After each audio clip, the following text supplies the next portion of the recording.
But basically, they worship the devil of the scriptures, right? The angel who would not serve God and so fell from grace and is now an agent of evil. And they'll probably phrase that a little differently. He's an agent of, personal autonomy, and you need not serve anyone but yourself and your own whims or whatever. But at the end of the day, they do worship Satan, which means, I think, that they acknowledge that God exists. But that being said, again, take them at their word. That's what they're doing. I still say that this pretty easily falls outside of religion because, again, the definition that I've consolidated involves the duty toward our Creator. Join the best in the movement. It's Conservative Conversations with ISI, educating for liberty since 1953. Welcome back. You're listening to Conservative Conversations with Tom Saruf, and I am joined here in Studio 53 on ISI's campus today, very happily, with Frank DeVito, who is a counsel at Napa Legal, and he is a graduate of Quinnipiac Law, and he is a writer at many publications, including The American Conservative and Front Porch Republic, First Things, the Claremont Review of Books, and others. And we're talking today about Satanism, but aside from that more flashy headline, it's more focused on what religion is and how far and what grounds our religious liberty rights are founded on in America, and some of the problems that we have today in thinking about the jurisprudence. So Frank, thanks for joining me. Yeah, thank you so much for having me. It's great to be here. I guess starting with what kind of prompted your writings on this is you were talking about a Satan club at your local school. And then of course you can kind of think about some other things that have been in the headlines in recent years, like in Massachusetts, where I'm from, there was a Satan con, which featured some sort of desecratory, like anti-mass. I don't know. I wasn't there, of course, so I don't know exactly what happened, but that caught headlines. There was the Iowa State Capitol statue toppling of the Baphomet statue. So there's this, recurring public interest in public displays of Satanism. So I think we'll get into definitions of religion and Satanism and some of the history, but what is happening with Satan Club at your local school, and what happened there? Yeah, so I'm obviously a lawyer by trade, and I've been involved in religious liberty issues now professionally at Napa Legal for almost 2 years. But obviously, as a conservative and a Catholic, these are just issues one would care about, right? Mm-hmm. So when an after-school Satan club decides that it's coming into a local school district and basically in my backyard, I took an interest. And so what I found, I won't go too much into the background, but I think it's worth noting that this stuff goes on, right? So the Satanic Temple has this very targeted program where they find public school districts that have accepted in some kind of a religious, usually like a Christian, like Good News Society, some kind of an after-school program that has a Christian identity. And then the Satan Club comes in and they say, well, we're going to have an after-school Satan Club for these elementary school, middle school kids. This sounds like it's fake, but they really do it. And then what usually ends up happening is some version of this, right? The left, this force comes in with a plan, right? The after-school Satan Club has the backing of the Satanic Temple. They come in, they claim that if your school district denies us but lets the Christians in, then you're discriminating on, free speech, free expression grounds, plus free exercise of religion because you're favoring one religion over another. They have their whole plan. The ACLU will sometimes file lawsuits on their behalf if they are rejected. And then what happens is you have like a little school district that really doesn't want this fight and figures, well, we'll just let the Satan Club come in, like one kid will go there and it'll fold in a couple months, and why have the fight, right? So that is usually what happens. But I happen to live near this one and be interested in these kind of issues. So when this started to unfold, I talked to someone from the school district who was a Republican on the school board there, and said, does anybody want to fight this? You really want to just let the Satanists come in and have an after-school program for elementary school kids? And I got this kind of classical liberal, libertarian, whatever answer. Well, if we're going to defend freedom, we're going to defend freedom for everyone. We're not going to fight it. If they want to come in, whatever, what harm is it going to do? And I found that disturbing, right? Because at a certain point, obviously we want freedom within proper bounds, but at a certain point, it's like, what are conservatives conserving if we're allowing in literally the most evil thing I could imagine, right? A small children's Satan club led by strange characters. Anyway, so I was disturbed at the lack of desire to do anything about it. So I started talking to people in the religious liberty legal world and seeing, does anybody want to take this? Does anybody want to defend the school district and actually have a fight on this? And nobody really did. You know, I talked to one who was a seasoned religious liberty litigator, had done a lot of this kind of work. And the basic attitude was, well, our work is to promote religious liberty, right? So we fight court cases on the side of religious freedom.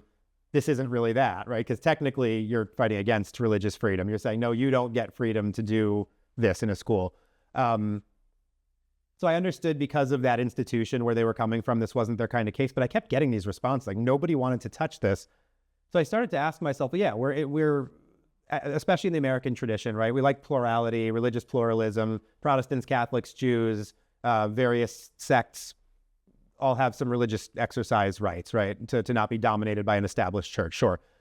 But my question then is, what is a religion? And this is what I started to ask and found there was not that much scholarship defining the contours of this. So that's kind of the long background of how I ended up getting involved in this. I'm not a scholar. I'm just a lawyer and a writer, but nobody was doing this. So I figured it was worth taking a dive and started to get involved. So I became, I think, one of the first people to really tackle the issue. Hey there, listener. I wanted to take a quick moment to thank you for listening to Conservative Conversations. This podcast is a production of the Intercollegiate Studies Institute, and our mission here at ISI is educating for liberty. If you'd like to join us in fulfilling our mission, consider helping us by rating and reviewing this podcast on Apple Podcasts, Spotify, wherever you listen, to help us reach more listeners like yourself. Now, back to the show. And when you're studying the question or trying to research into the question of what a religion is, what did you find? What is a religion as far as the Constitution is concerned and sort of from within the legal framework? And then also I think the question of, who gets to decide that? Is it a church or, pick your religious institution? Is it the court? Is it, a Congress or a legislature, a combination thereof? I'm sure it's a disputed question. Yeah, that's a good question. So the second part of the question I'll deal with first. It depends on what definition of religion and what legal context you're talking about, right? Because what is a religious purpose for, purposes of 501c3, of nonprofit exemption, right, from taxes at the federal level? That's going to depend on your interpretation of religious purpose in the Internal Revenue Code. But if we're talking about the federal First Amendment, the religion clauses, Congress shall make no law respecting an establishment of religion or prohibiting the free exercise thereof. What is the definition of religion in that clause?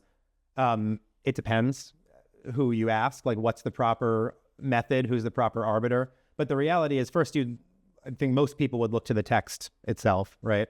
That's not going to be particularly helpful because you have that mention of religion in the First Amendment and it shows up nowhere else in the Bill of Rights. You have one reference to religion in the original text of the Constitution, but it's, I think, got to do with religious tests for office. It's not helpful in deciding what a religion is.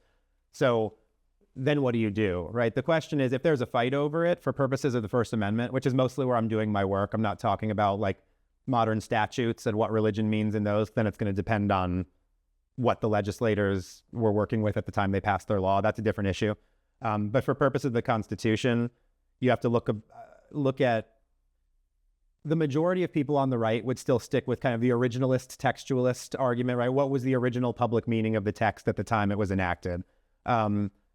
Maybe we want to go a little bit off and talk about some of the varying, just quickly, ways of interpreting law, right? So you have people listening to this podcast are probably at least vaguely familiar with common good constitutionalism and scholars like Professor Adrian Vermeule and natural law theorists like Professor Hadley Arkus, right? There are a lot of really helpful trends and issues here that will kind of challenge originalism, because originalism, what is the original public meaning of the text? That's what the law means, and that's like its crude positivist form. Mm-hmm. There are legitimate challenges from natural law theorists, common good constitutionalists that will say, well, no, if you pass a law, like a legislature, a valid, legislative body passed a law that is unreasonable, that is at odds with the natural law, that's no law at all, right? And Thomas Aquinas and the classical tradition would be on board with that. So that's an interesting question for other legal interpretive matters.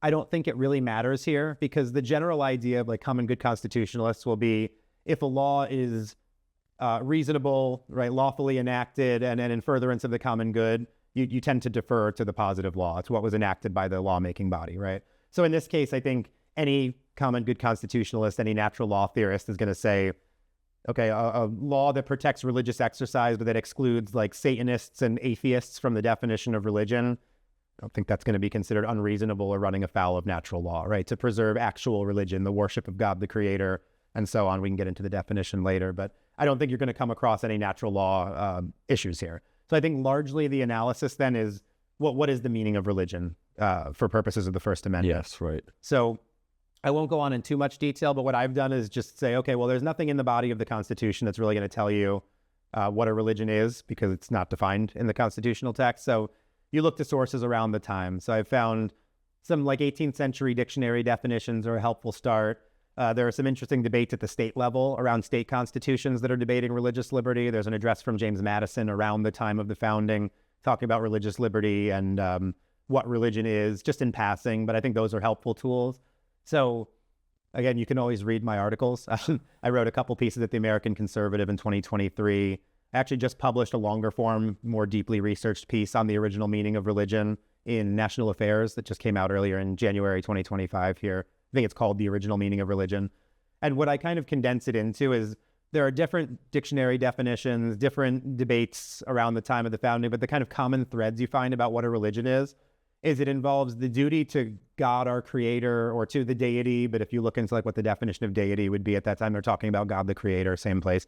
And then, so the worship of God, and then our kind of human response, right? What is the worship or the prayer or the mode of being and behaving that is an appropriate response to God? So that doesn't give you an answer of what religion is. And so to your question about who decides, it's going to be the courts, right? There's going to be a challenge, hopefully sooner rather than later, that I would love to see go up to the U.S. Supreme Court about what is the definition of religion for purposes of the First Amendment. And they'll have to shape the contours of that.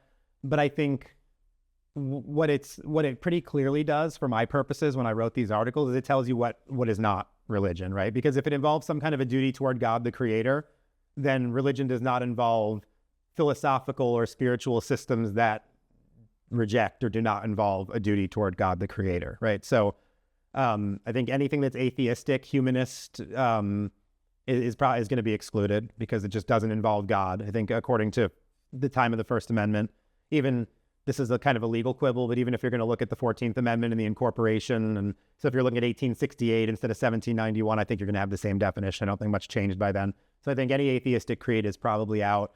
I think theistic Satanism, like Satanists who are not trolling atheists, but actually believe in Satan and worship Satan, that's a different argument, but I still do think they're pretty clearly excluded from religion. That's a little bit more of a hot take and a different argument, but I do think that's there. And then the job for the courts and the scholars, which is, I just started the conversations, that's for smarter, more erudite minds than me to figure out, but is where are the contours, right? Because I think looking at these definitions, any monotheistic traditional religion, right? So all of the Catholic and Protestant and Orthodox sects of Christianity are pretty obviously going to be included, as are Jews, probably Muslims, Sikhs, other like clear monotheists, because obviously religious pluralism is going to allow people to believe wrongly, right? Because only one religion is ultimately going to be completely right. Yeah. But if you stay in that fairly broad American definition and tradition, I think all monotheist religions are probably going to pass muster.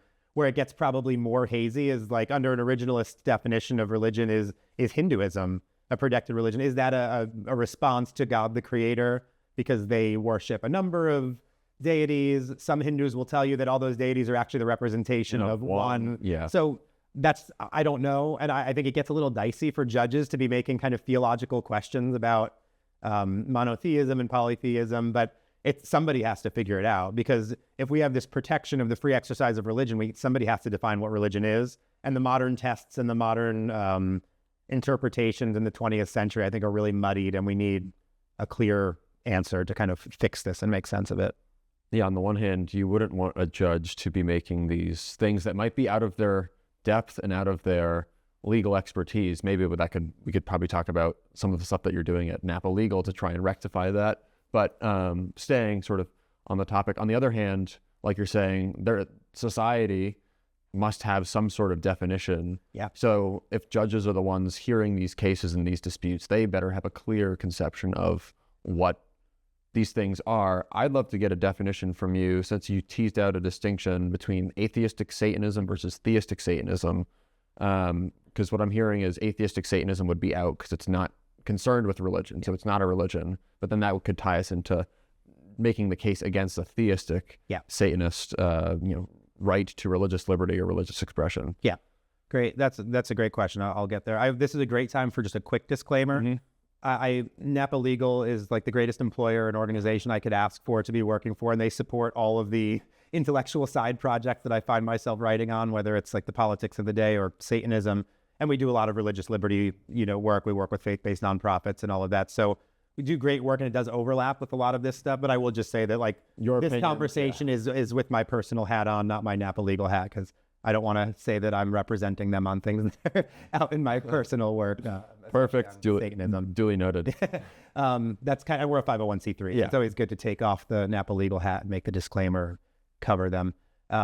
So with that, the distinction between atheistic Satanism and I guess what you would call theistic Satanism. Yeah, like people who I guess either literally worship the devil as the creator god, or I'm not a Satan studies expert, but I listen to metal music, so I kind of the occult is sitting there. There's some people who literally, they say I worship a devil, almost as in, there are practices that I guess they adhere to. I don't know. So I guess we would have to put it into 3 categories. The third is maybe hypothetical. I don't know if it's real, but it's worth at least exploring a little bit. So the first category is atheistic Satanism. It is a real thing. It's actually quite a common thing. We have to bracket whether they're saying that in good faith or whether they're using it for legal or political purposes. But taking them at their word, like the Satanic Temple, who runs these after-school Satan clubs, if you look at their website, I don't recommend that you look at their website. I kind of read through it and distilled it so you don't have to. But what they basically articulate is that they're atheistic humanists, and they're using Satanism as kind of a provocative vehicle to embrace secular humanism. And they don't quite say it like this, but they're basically just trolling. Yeah, they're trolls. Right? But what they'll say is that they're using Satan as a figure of rebellion against tyrannical or oppressive authority, right? So this is all symbolic. They're atheists in a materialist world, and to them, God is like this unnecessary, oppressive force that you can, equate to tyrants or Donald Trump or whatever they want to do, right? And so Satan is like the example of rebellion and freedom from that tyrannical oppression. So again, taking them at their word, they're atheists. And so then I think my analysis is pretty obvious. There's no, the duty to or worship of God, the creator, and the human response that's appropriate has nothing to do with it. So just that whole group, I think you can exclude as an original meaning test of what religion is for purposes of the First Amendment, that they don't qualify. I think that's easy. I think even people who have been kind of skeptical of my research and my claims on this case will give me that one. That's the easiest one because it's not theistic. It's not religion, period. So the second group would be the theistic Satanists, who, for the probably mostly Christian listeners, I know it's a plurality here, but it's kind of disturbing that they exist, right? But they do. These are people who actually worship Satan. And I think most of them will tell you, and again, I'm not a scholar on theistic Satanism. I try not to delve too much into this stuff. I read what I had to do the work here. But basically they worship the devil of the scriptures, right? The angel who would not serve God and so fell from grace and is now an agent of evil. And they'll probably phrase that a little differently. He's an agent of, personal autonomy, and you need not serve anyone but yourself and your own whims or whatever. But at the end of the day, they do worship Satan, which means I think that they acknowledge that God exists, right? So now you're in a little different realm because you're talking about some kind of religious or spiritual belief, right? They do acknowledge the supernatural, and it's very crazy to think that people could actually acknowledge a system when there's a God and then a being that rebelled against that God, and you side with the being. It just seems like a losing bet, a stupid way to live, right? But that being said, again, take them at their word. That's what they're doing. I still say that this pretty easily falls outside of religion because, again, the definition that I've consolidated involves the duty toward our creator. So to say that, our duty to the creator is to rebel against him, I don't think it makes any sense that you could count that as a religion. In my mind, that's anti-religion. I think they kind of characterize themselves as rebels against religion, right? The rebels against God is kind of what Satanism is. That's what Satan comes from, the adversary, the deceiver, the opposer. Yeah. So unless I'm fundamentally misunderstanding them, I think that category, again, is excluded. Then the third category that, again, may be made up. I don't know enough theistic Satanists to understand that. If there were a group that says, no, the black masses and the worship of Satan and all this stuff, he actually is God the creator, right? Like, you Christians have it all backwards, and like your, God, Yahweh from the Bible, like that's not a real God. Satan is the real creator. If you had a group that said that, I don't know, then it gets dicey, right? Because then they're backwards from most religions. But in that case, I guess you could make the argument that they think they're worshiping the creator and they have the right to be wrong because it still falls within the gambit of religion. I don't think anybody really, I don't know. I don't think anybody really claims that Satan is the real God and all the Satanist things are really the duties owed to the one true God. Maybe, but I don't think so. So that would be the only way that I think somebody who can call themselves a Satanist in any sense might have an argument that it's a religion. None of the major satanic sects that I'm aware of in America make that claim. And so as far as I'm concerned, all the different forms of Satanism would fall outside of the original meaning of religion. Gotcha. And do you think, is it possible that in a court of law, or if there were to be some sort of legal battle, that it sounds like you would like to have us, see some sort of, either Supreme Court case or otherwise, let's bring this issue to bear and get a common, fleshed out, based on good history, good maybe philosophy, if not theology, because that will immediately become contentious, but, good philosophy, the principles of the natural law that, animated the Constitution when it was first passed. Like, let's get our definition on the table and then see how this shakes out. Is it possible that, in this sort of, I guess my question is I wonder what the objections would be from the Satanist camp, even the atheistic ones who'd say well, actually, I'm God. There is no God. So that makes me, I don't want to necessarily equate that position with Anthony Kennedy's, at the heart of liberty is the right to, define one's own concept of existence and the mysteries of human life. But that sort of sense of, we are our ultimate arbiters or deciders of the good, the true, the beautiful, the way to live life. Because I don't think Anthony Kennedy would say, in a criminal court, yes, was your theft of that car, did that elucidate some sort of mystery of life? No one actually believes that. Right. But there is a public philosophy of live and let live. We have maybe an official position of public agnosticism when it comes to religious questions, either that they're all the same or there are differences, but those are all private things. They don't really matter for public things. So, I guess where does that leave us with trying to get at a definition of religion and have this sort of, I think the concern is the moral and spiritual cohesiveness of society, to have a sort of the right public philosophy for good living. Yeah.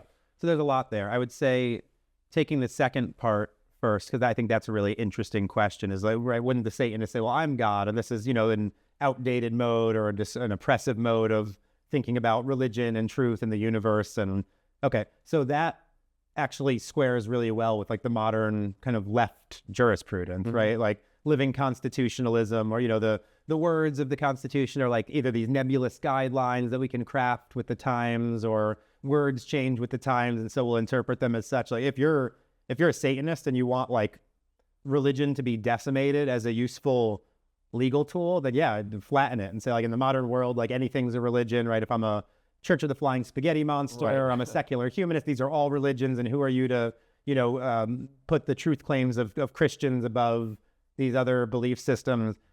So from that kind of new left way of thinking about the law, which is not that new, by the way, it goes back probably 100 years. You can make the case that, religion's changed, people have changed, we're less religious, we're more pluralistic, religion can mean anything, it's not limited to what they said it meant in 1791 or 1868. The response to that is, well, for one, that leads to a lawless society, right? So the natural law and common good constitutionalists, the classical tradition, would have different problems with this, that no, religion is good, and these fake claims to be religion, a lot of these are really bad, and that's not what we're trying to protect, and that's not in accord with the good and the true and the beautiful. Sure. But even just on the positivist originalist side, if judges and the people can just change the meaning of words in a legal text without any recourse to legislators or anything, then everything's lawless. Everything's fluid, right? Can murder change, right? Can the definition of a human being go from whatever it is now to anybody with an IQ above 100? Why not, right? If the people evolve to think that people with a lower IQ are not humans, why do we need the legislature to to make that change in the definition of human. I mean, that's kind of an outlandish example, but I think it's necessary that if we don't have fixed meanings for texts, then law really doesn't mean anything. We might as well just let judges make case-by-case claims, judging it based on whatever philosophical idea they have in their heads, right? So to kind of get back to the ultimate question of like, where do we go from here? One more thing on that, actually. So the founders were not idiots, right? And like at the time of the founding, they weren't in like such a medieval backwards time where like, well, if they were going to protect the rights of believers, of course they would use the term of religion because that's the term of the time. That's not true, right? Like they knew what freedom of conscience was. They knew what philosophical beliefs were. Humanism was already a thing, right? If they wanted to protect something other than theistic religion, they could have done so, right? There were debates about this, whether to protect freedom of conscience in the Constitution, which means something different than freedom of religion. So the point is they knew what they were doing. Religion is a choice.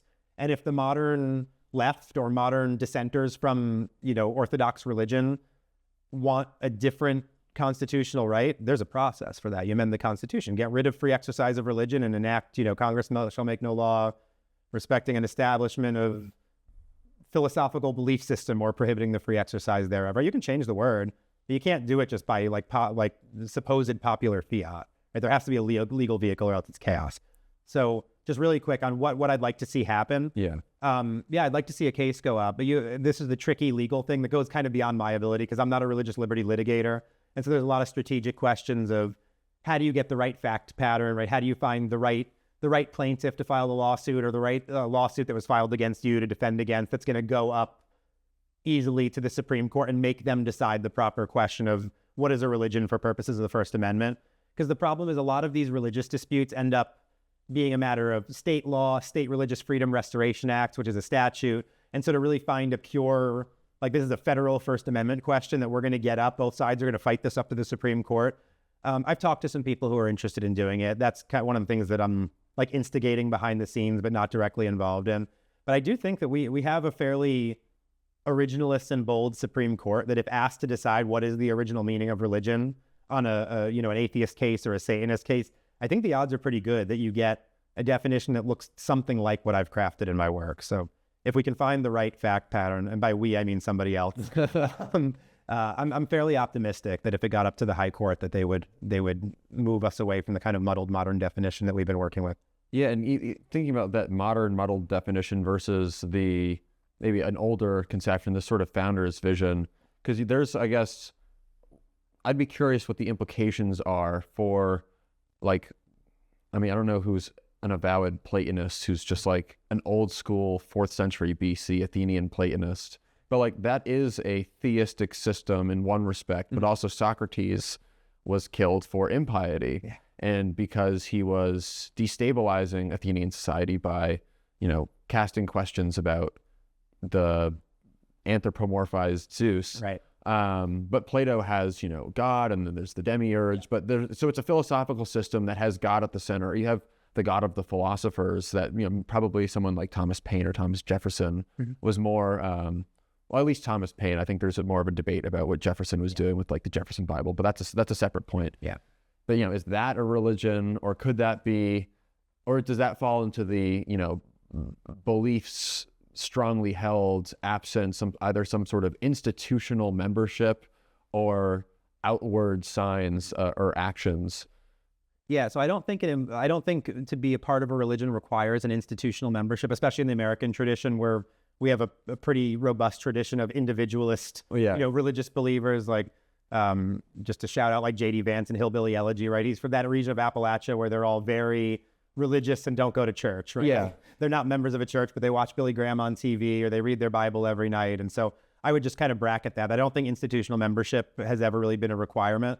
It's more about the individual belief system. So that being said, I think those are interesting points. I'm not a scholar of Plato or Aristotle. I'm a dabbler. But insofar as you have a belief system that acknowledges like a duty toward God and a response to him, and the Aristotle's pursuing of the happy life, the good life, and the ethics, you do get it's unorthodox to like Christian ears, but yeah. I think you could get there to say that this is a response to God, whether it's the creator. Now I'm beyond my, outside my scope in terms of like Aristotelian metaphysics and theology. But again, I think the important thing is to kind of, if I can use the analogy of like concentric circles, I think from what I've done, I've just kind of started the question, and I'm happy to be corrected along the way on particular examples as hopefully scholars and litigators take this forward. But I think if there are concentric circles, you have like, okay, here's the 18th century into 19th century definition of religion.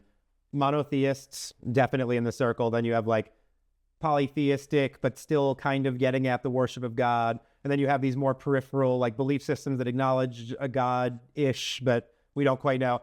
So it's up to courts to figure out, like, do we go with this circle, how far are we? But my kind of point is that like atheism and Satanism are on the other side of the room, right? That they're far outside. So I think you could even, and the last thing I'll say on this is that courts only deal with the questions in front of them, right? So if you get a challenge from, that involves an atheist group, like the Satanic Temple, the court's only going to rule that because the Satanic Temple is an atheistic creed by their own admission, then we hold that these kind of atheistic groups fall outside of the definition of religion. They only solve the cases or the controversies that actually come before them. So if you have a 4th century BC like Platonist who brings a challenge on First Amendment grounds, I'd kind of love to watch that play out. That'd be really interesting. Yeah, I can't go fight in the war because whatever the Platonist reason, or you could think about Buddhism. They follow this sort of ethical discipline, and there's a spiritualization of it, but like they don't worship the Buddha as a god, but just someone who's achieves supreme enlightenment. Is there a god in Buddhism? Like, I'm not a scholar, but it's more of like an ethical thing, is the way I see it. Yeah. But that it is considered one of the major world religions. Yeah. So there are some interesting conversations. I mean, you kind of mentioned that no one was really picking it up, this kind of conversation, and I'm curious why you think that is, because I guess, you and I are both religious people, so this is something that cares to us, but this is a broad swath of the American population. The majority is Christian, or, belongs or has some sort of affiliation to Christianity, and, religion. And this is an important civilizational question. Yeah. So, why are you the one picking up the mantle here? I think the most charitable interpretation, and probably largely the right one, of why people haven't picked this up is that the main threat to religious people in civil society, I think in recent decades, has been secularism, right? This kind of dominating leftist ideology with like Marxist strains, you call it what you will. Now it's evolved into like wokeism and all of this. That's since like the 1940s has been trying to exclude religion writ large from the public square, right? Like if you have a religious voice, that doesn't belong in public, like keep it out of politics. It's this like secularism as the reigning creed of the regime. So I think the religious liberty movement on the right has been largely and understandably focused on fighting back against that. So therefore fighting for the rights of religion in the public square.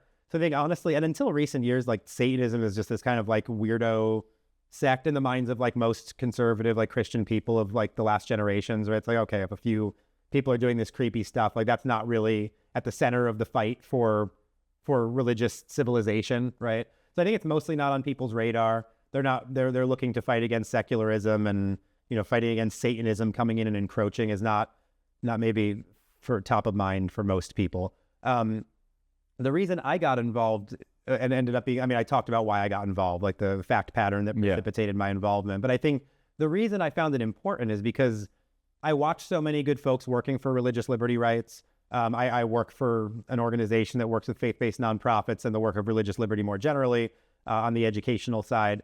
And so to me, it does matter deeply to get this, to have an understanding that there needs to be a definition, right? Because if we're doing the work to fight for broader rights, greater protections for religious liberty, for religion in the public square, but we've completely lost the thread of what a religion is, right, then we risk creating these carve-outs to all different kinds of laws, right? As we broaden religious exercise rights under the First Amendment, as we pass Religious Freedom Restoration Acts, as we get religious exemptions from like non-discrimination laws, right?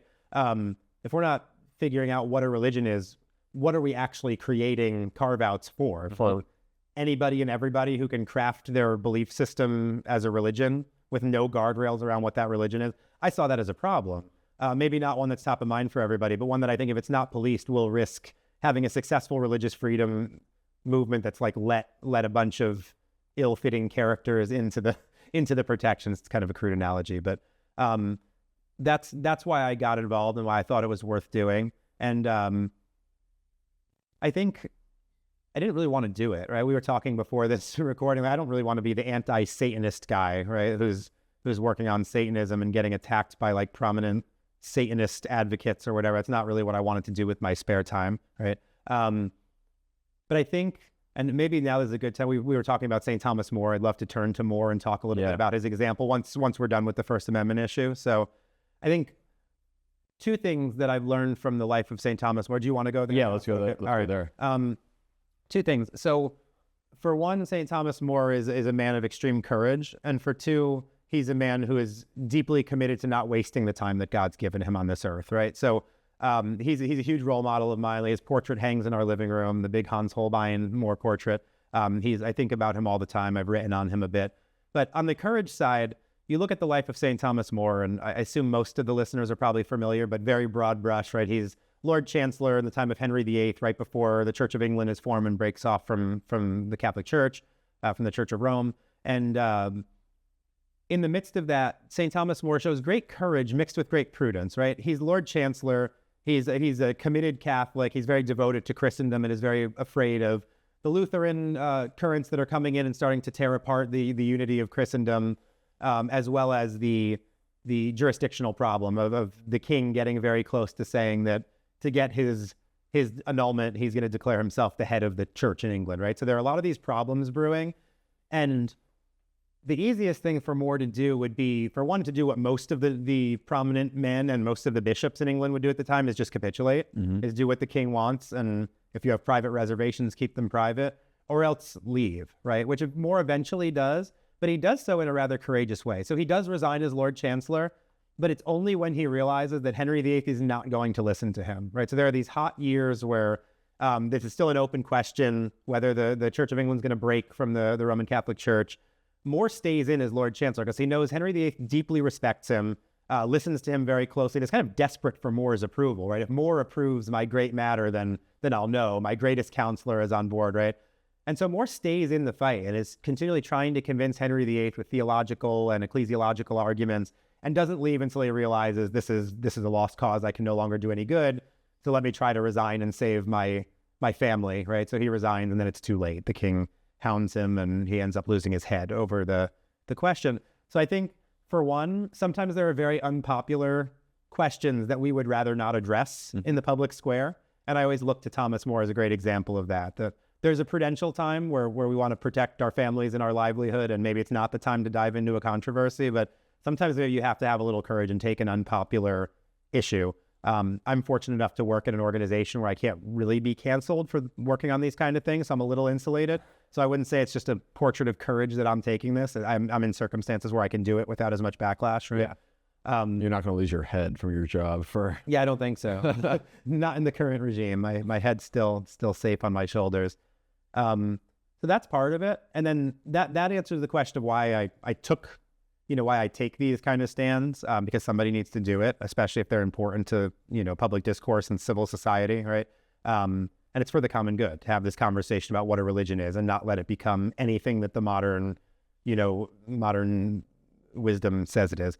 But the other thing, the reason I practically got it done, and that you very kindly listed in the bio, like in my spare time, I write quite a lot. I've published dozens of essays at various places on cultural, religious, political topics, mostly because I think it's fun.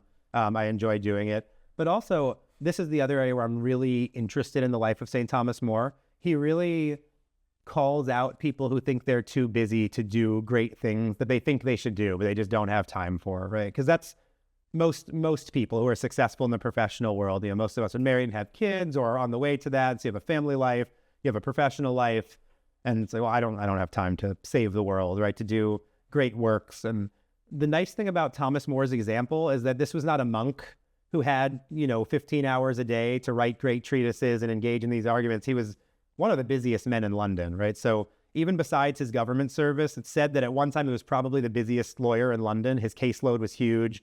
He was very attentive to his wife, his kids, his household. He was very devotedly involved in the education of his kids.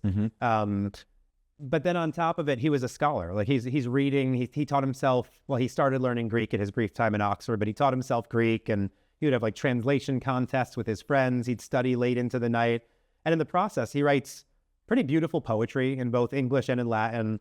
He writes about 15 books on everything from theological arguments with Martin Luther and some of the other early Protestant reformers to works of spiritual devotion to political treatises like the Utopia, right? So Famously, yeah. So when people think like, oh, I would really love to write essays, or I'd really love to, write a book or learn a language or do something to better enrich my family or enrich my personal life, the life of the mind, but I'm too busy.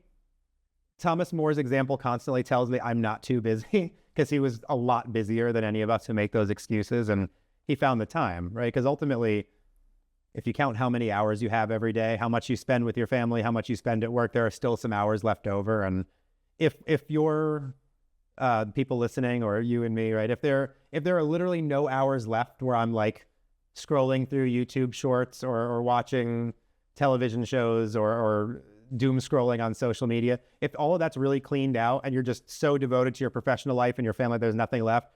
Okay, I don't think there are that many of us in the 21st century where that's the case, right? So it's not just like a personal stoic discipline of don't waste your time. It's a calling, right? That's how More saw it, as a deeply Catholic man and a deeply pious man. Realized that life is short, and it would prove short in his life, right? In his early 50s, he loses his head.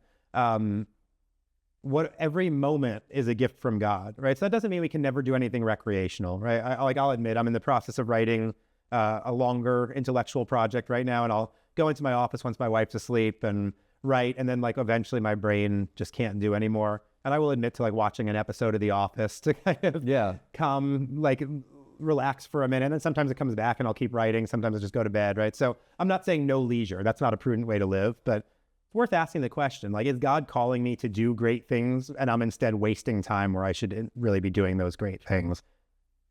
Yeah, that's a great point. Especially, I like this idea of, your leisure time or your free time is a calling to commit yourself to bettering yourself, but ultimately bettering it in the sense of a holistic life. So you don't have work-life balance the way that I think we talk about it, but a work-life balance that's integrated. Yeah. And that might mean taking an after-work call, but that also means your personal pursuits. Like, I enjoy jujitsu. That has to have some sort of like higher purpose. Yeah.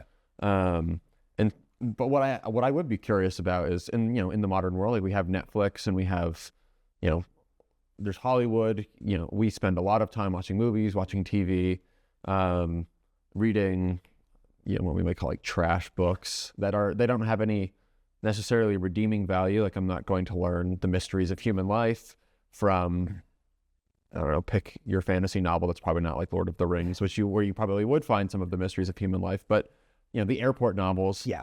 I guess, do you have an opinion, or kind of drawing from the example of Thomas More, I guess if there's a certain allotment for that, what we might call the brain rot that is rejuvenating or recharging, where we can kind of sit and relax and just enjoy some, silly stuff like The Office, which, I mean, I don't know if there's a deeper teachings to The Office besides, it's good comedy. It makes me laugh. It makes me feel good. Right. But yeah, do you have a thought on that? Or should we maybe be trying to, all of our leisurely pursuits should also be ordered to this sort of thing in a more, maybe we'd say extreme, not that extremeness is vicious in the case of Thomas More as a saint, but does that question make sense? Oh yeah. So I would say I have a couple of different kind of categories of leisure activities and guardrails, and these are not authoritative, right? This is just kind of what I've reflected on. Mm-hmm. I think there's a certain category of leisure that's just not just doesn't serve a good purpose, but is just actively bad, like brain rot, right? I think a certain amount of doom scrolling through like your Twitter feed, probably nothing good's going to come of it. I don't know that anybody's life is really bettered by doing it. Now, do you really feel relaxed after scrolling, or do you just feel kind of like burnt out and exhausted by it? Like, I don't feel refreshed. I deleted Twitter off my phone. I try and keep away from it on the computer. Yeah, same. I don't have it. And it's better. And I got rid of Instagram, and I'm not on Facebook. Like, I used to have those things, and like, I'm not missing that much, actually. Yeah. So I'd say that. I think most people probably don't need that. If you use social media because you're a writer or a public personality, then being disciplined and like, make your post, make your response get off is probably going to treat you better. I don't know that anybody's really improved from doom scrolling. I would say as a Catholic, and for most, religious believers, there are certain just categories that involve some prudence, but there's a certain level of like obscenity that is just excluded, right? If you're going to watch some shows in your downtime, a lot of like the modern TV and movies are like literally pornographic. And so I would just kind of exclude those personally. Like nobody really should be watching them, I think. But then that only gets rid of like a small category. Then you have the stuff like you're talking about, The Office, or like a light kind of trashy novel. I think it depends. So I think a lot of the time we could probably be doing better, right? I actually tend to think that The Office is like one of the last great, like it has theatrical value. I think like the character development, it's modern and kind of campy and a little bit vulgar, but it's really well written. Like the plot lines, the drama, the human element, some of the jokes and like the social commentary within it. Again, you don't need it to better your life, but I think it's much better than a lot of the other trash TV. So I'm a little discriminating. Like I want some artistic value in it, even if at the end of the day, yeah, it's like a leisure thing that makes me laugh. Yeah, it's not The Merchant of Venice, but like it's pretty good. I think it's very funny. But you could take anyone I'm sure would take any number of examples and be like, but this is good. This has redeeming value in some way, even if it's just kind of like almost vegetative relaxation. Yeah, and at a certain point, that's the other thing too, is that I would love it so that in all my free time, I had the mental energy and clarity. Maybe sometimes I'm making excuses and I'm watching TV a little more than I should, but honestly, it's like I wake up early in the morning, get stuff done. My kids wake up, with them, and I have a lot of small children. And then I go to work and get out of work, and it's more kids and bedtime and crazy, and spend time with my wife. And then it's like, okay, late at night, how much energy do I have? It's like, oh, I'm going to take a break from writing. I'm going to read Shakespeare. Like sometimes there really isn't the energy there for anything more than like very light literature or film or whatever. So I don't want to be super drastic about this and say like only high art or else you're wasting your time. But I think you also want to be honest with yourself. Like, when is this a recharge and when am I kind of addicted and wasting time? I think that's a prudential question for people to just take seriously. I'm not saying there's like 15 minutes a day of light leisure and that's it. Like, you have to figure it out for yourself. But I think we should take the question more seriously. Is this really needed relaxing time, or am I wasting time that should be better spent elsewhere? It's a great challenge. Yeah. I think closing question, because we have a lot of students who listen and, you're married and you're doing these side projects, engaging in accidental debates over religious liberty and its guardrails, but you have children and you're married and you have a job and all of these sorts of things. For students who are still in college but they would one day like to be where you are, engaged in a number of meaningful pursuits, what would you recommend, sort of life advice, and maybe also drawing from this example of a great Saint Thomas More? Yeah, that's a good question. So both how I aspire and fail, first of all. Like, I'm not putting myself out as I'm doing this all perfectly. I definitely waste a lot of time and disorder what I'm doing. But looking to the life of Thomas More and how I try to implement it, I'll close with this because then I can use a little bit more of an example from Thomas More. So say Thomas More spent, I think, about 3 years living in a Carthusian monastery in London. He was studying at Oxford for a time, and they let him live in this cloistered, very contemplative monastery. He lived there as a layman. He wasn't actually he wasn't a monk. But the thing about the Carthusians is they have a really radical, in the proper sense, right, rooted in the gospel, a radical orientation toward God, right? They don't traditionally like teach or take outside ministries. It's a very austere life of prayer and silence, but for a common reason. It's not because they're just like these weird, drastic fringe monks. It's because the reality is this life is very short, right? Like the Psalm says, we have 70 years, 80 if we're strong. In the modern age, maybe that's 100 if you're strong and healthy, but we're going to die, right? Time goes very fast and you'll get to the end of this earthly life. So if you're a believer, the next life is eternal, right? So radically orienting everything we do toward what is pleasing to God, what is a life well lived for God, that's just, it's not radical, it's just common sense, right? If this life is short and the next life is forever, we should probably orient this life toward the next life. So that's kind of I think the orientation that Thomas More took from his time with the Carthusians and lived out throughout his life, and it's why he was so well-ordered and productive and also pious in the midst of all his professional success. So I think that's the equation. The first thing is prayer and the cultivation of virtue, right? And the habit and the virtue of religion comes first, right? So taking the time to seriously pray in the mornings and the evenings when you have a spare moment, that should just be common sense, right? If God is the reason we exist and the end toward which we're going, we should make sure we give him his due, and that's the center of everything. And then from there, all the other duties need to flow in order with that, right? So God gives you your calling. If you're a parent, if you're married, it's the love of your spouse, and then the rearing of your children is going to be the main way that you're saved, main way that you're living out your vocation as a Christian. So making sure that proper place is being given to that like work calls or personal projects or golfing or TV watching, God forbid, right, is taking you away from the time that is due to your family. And then from there, making sure that you're diligent in your professional work, that you're being virtuous in your personal interactions, that you're a part of your community, that you're doing these kind of side projects in your free time. It should all kind of flow down from the pinnacle, which is giving God what is his due and taking seriously that life of prayer and virtue. I think that kind of makes everything else fall into place, if that makes sense. Yeah, it does. Give pride of place to family and then to professional obligations and then to good use of leisure time. I think it all kind of flows from that. Excellent. A perfect blueprint for how to live well. Frank DeVito, thank you very much for joining us. Thank you, Tom. And, you're writing these things. If people want to be able to follow up or be able to see what you're doing as the stories are developing and your own thought process on these questions, where can they look?